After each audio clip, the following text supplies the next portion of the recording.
ठाकुर जी एक दिन खेल रहे सब सखान के संग, और खेलते खेलते इतने में श्रीदामा भागन लगो।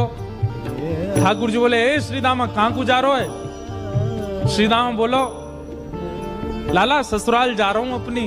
ठाकुर जी बोले, नंदगाम सुनो, बरसानो सुनो, वृंदावन सुनो, गोकुल सुनो, जे ससुराल कौन सा गांव है भैया? श्रीदामा हंस के बोलो, लाला ससुराल गांव को नाम ना है। तो बोले, फिर कहा है ससुराल? बोले, जब ब्याह है जाए ना तो अपनो घर तो पीहर है और पत्नी को घर जो है का वो ससुराल है। ठाकुर जी बोले, जे पत्नी कौन होवे? बोले, लाला जैसे नंद बाबा की तेरी मैया यशोदा पत्नी है, ऐसे ही मेरा ब्याह है रो, मैं वो पत्नी लेवे जा रहा हूं, तो पत्नी के घर को ससुराल के में। ठाकुर जी गए श्रीदामा के पास, ओए श्रीदामा मेरो ससुराल कौन सा है? मेरे ससुराल को नाम बता। श्रीदाम बोलो, मुंह का पता तेरा ससुराल कौन सा? तेरी बहू जहाँ की होगी वही तेरा ससुराल। बोले, मेरी बहू कहाँ है? श्रीदामा बोलो, लाला मुँह मत पूछे, मैया तो जाके पूछ। ठाकुर जी तो आज पहुंच गए सुबेरे ही, और यशोदा मैया से जाकर के रोने लगे। मैया बोली, काय गुरो रा लाला? बोले, मैया तेने मुँह इतनी बड़ी बात छिपाई। मैया बोली, कहा छुपा दियो मैंने? बोले, तेने मेरी ससुराल को नाम ना बतायो आज तक। मैं 3.5 बरस को बूढ़ा है गो, अभी तक मुँह मेरी ससुराल ना पतो, और वो श्रीदामा अपनी ससुराल गए बहू लेवे। यशोदा मैया बोली, लाला तेरी संगत सुधारनी पड़ेगी, सबरे सखा तो दिन ब दिन बिगाड़ते जा रहे हैं, तूने एक बड़ो है जा, तेरी ससुराल है जाएगी। ठाकुर जी बोले, बड़े कैसे हूं मैं? बोले, जब खुद दूध पीन लगेगो, खुद नहान लगेगो, खुद तैयार है जाएगो, घर के सब काम अन्य करने लगेगो, तू बड़ा हो जाएगो, तेरो ब्याह करा दूंगी। महाराज वही दिना ठाकुर जी गए, अपने सबरे पुराने लत्ता कपड़ा लेकर के आए, धोने लगे उन्हें, अपने आप दूध पीन लगे, अपने आप भोजन करने लगे, अपने आप ही उठ पटांग श्रृंगार करने लगे। शाम को बोले, मैया मैं बड़ो है गो, अब ब्याह करा दे मेरो। मैया बोली, वाह दिन में ही बड़ो है गो तू। मैया तो बोले, मैया देख तू बात ने मत बदले, बार बार मुँह कह तू ऐसो कर तो ब्याह कराऊंगी, बड़ो है जा तो ब्याह कराऊंगी। अब सब काम मैंने कर दिए, घर के सब काम काज करने लगो मैं, देख अपनो श्रृंगार खुद करके आऊं, देख कैसो लग रहा हूं मैं।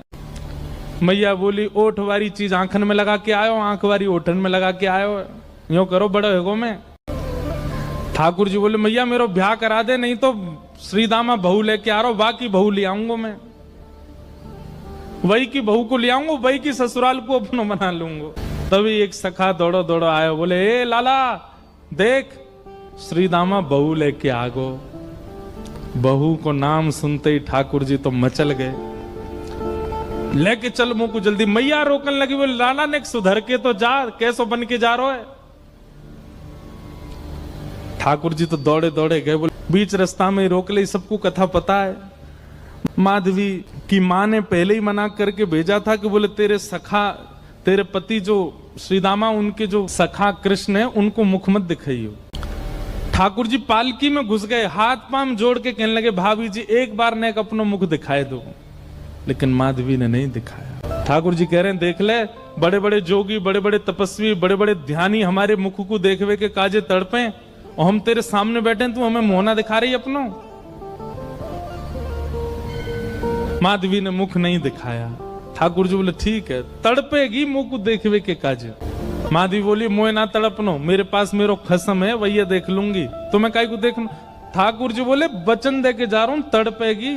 जैसे छोटे से बालक कभी कभी बड़ी बड़ी बात करते हैं तो बड़े लोग उसको मजाक में लेते हैं, ऐसी माधवी ने भी मजाक में लिया, देखा ही नहीं ठाकुर जी को।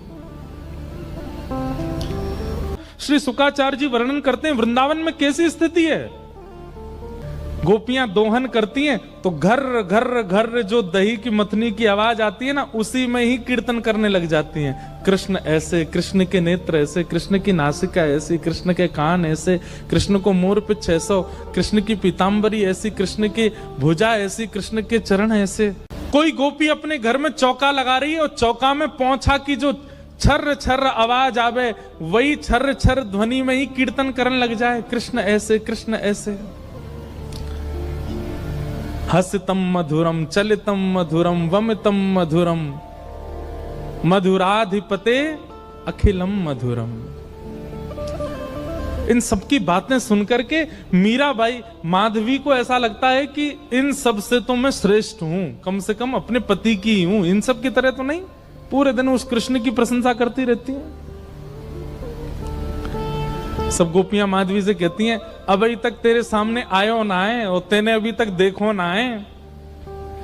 अरे या प्रेम को काम भावना ते मत देखियो, 3.5 वर्ष को 4 वर्ष को है, लेकिन वाक्य प्रति एक अलग ही प्रेम प्रकट है। जाए माधवी सबको ज्ञान देती है, बोले चाहे 3 वर्ष को 4 वर्ष को है तो अन्य पुरुष, क्यों उसकी बातें करती हो, क्यों उसकी ओर देखती हो। लेकिन 24 घंटे गोपियों के बीच में रहती माधवी को और कोई चर्चा ही नहीं सुनाई देती।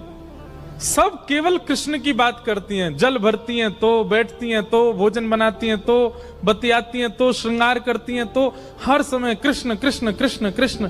माधवी ने कुछ समय अकेले रहने का भी प्रण लिया, लेकिन अकेले रह नहीं सकती, जंगल है, कहां अकेली जावे, जाना पड़ता है। उस एक दिन रात में सोई तो अब कानों में कृष्ण कृष्ण कृष्ण कृष्ण गूंज रहा है, तो कान बंद करती, पता नहीं पूरे दिन इतना नाम सुनती हूं कि अब तो कानों में भी यही गूंजता है। कान बंद करके सोती है तो स्वप्न में कृष्ण ऐसे हैं। अब कृष्ण देखे नहीं है, लेकिन उसको श्याम वर्ण, पीली पीतांबरी, वंशी, मोर पिच्छ सब अनुभव होता है। उठ के बैठ जाती है, नेत्रों को मीटती है, क्या करूं मैं, नहीं चाहती है स्वप्न मुझे आवे। अब धीरे धीरे माधवी की स्थिति ऐसी होने लगी कि अब वो ना चाह करके भी कृष्णमयी ही हो गई है। रात्रि में सोती, अचानक उठ बैठती है, ऐसा लगता है मानो जैसे उसका हाथ पकड़ लिया हो। स्थिति ऐसी हो गई कि आधी रात और माधवी को ऐसा लगता है कि भोर हो गई, और तुरंत उठ करके जल्दी जल्दी वस्त्र धारण करती है, मटका उठाती है और दौड़ करके जाती है। अरे विलंब है गयो, इतनी देर है गई, मैं अभी तक उठी नहीं, जबकि है आधी रात। दिन रात सब परिवर्तित हो गया। पहुंच गई यमुना तट, और यमुना तट जाकर के देखा एक भी गोपी नहीं है, तो माधवी को लगा कि मैं विलंब से आई हूं, सब शायद जल भर के चली गई हैं। जल भर के रोज जाती है माधवी, लेकिन आज पता नहीं उस पात्र में इतना भार कहां से आ गया कि स्वयं ही नहीं उठा पा रही है। इधर उधर देखने लगी, याचना करने लगी, कोई तो आवे, कोई तो उठा दे, और तभी कोई नहीं है वहां। नंद नंदन श्याम सुंदर चलते हुए आ रहे हैं माधवी के पास। माधवी की मति घूम गई है, आधी रात ही आ गई, और तभी ठाकुर जी वहां पहुंच गए।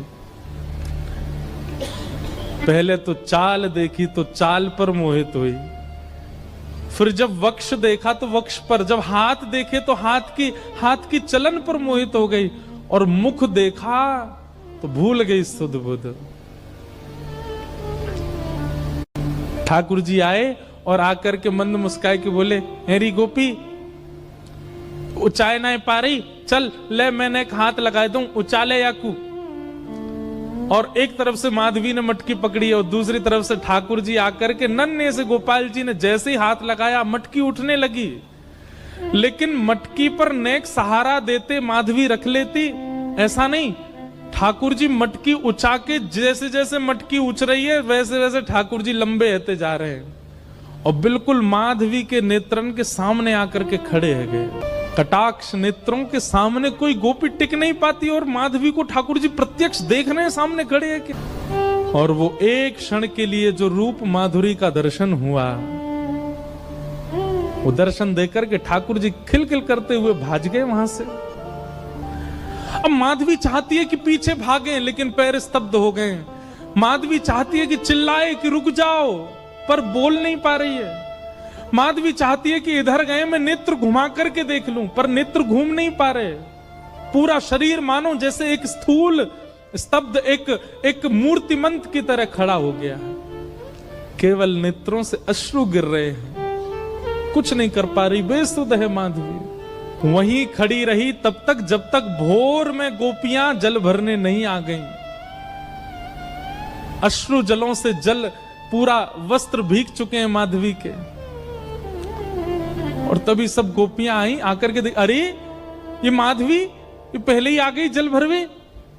सब ने जाकर के हिलाया स्पर्श के बाद भी माधवी हिल नहीं पा रही है, बस नेत्र लाल पड़े हैं, अपलक नेत्र हैं और नेत्रों से केवल अश्रु गिर रहे हैं। बोलना चाहती है, कहना चाहती है, चिल्लाना चाहती है, किसी को पकड़ना चाहती है, पर कुछ नहीं कर पा रही है। तब एक गोपी गई और जमुना जल लेकर के जैसे ही माधवी के मुख पे छिड़को, माधवी तुरंत सचल जैसी हो गई और धड़ाम से मूर्छित होकर गिरी। गोपियां सब उसके चरण मसलने लगी, हाथ पकड़ने लगी, सिर सहलाने लगी और जैसे होश में आई, होश में आती बस रो रही है और पूछ रही है वो कहां है, मोहिनी मूरत सांवली सूरत, वो कहां है।